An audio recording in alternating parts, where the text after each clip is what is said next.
Поголем фокус на економијата побараа бизнисмените од Сојузот на стопански комори на средба со председателот на СДСМ Зоран Заев.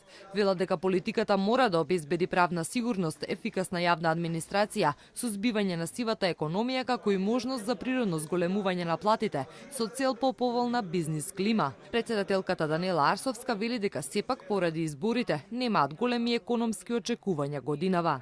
Треба да се оттргнат од оној политички клиентелизам кон кој што сите цела 30 години на крај да разберат дека не се парите кои што го вртат светот. Светот веќе го вртат дигиталните технологии, го вртат предприемачите, го вртат новите идеи, паметните луѓе и сите оние кои што можат од ништо да направат многу.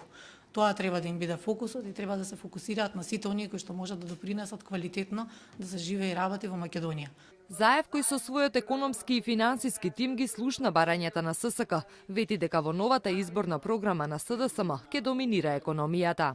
Лично ќе се посветам со огромна доминација на економијата, за да има вистински економски надпревар помеѓу политичките субјекти. Заради тоа што, уште еднаш кажувам, две работи се тие што ќе бидат доминантни во следниот 4-годишен период.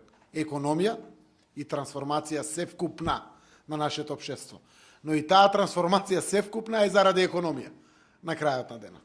Оти кога ги прашите граѓаните кога барат правна држава, барат од аспект дека тоа подобрува економски живот за граѓаните. Според Заев со ССК досега имале добра соработка. Од 80 нивни барања, 30 се решени, а голем дел се разгледуваат.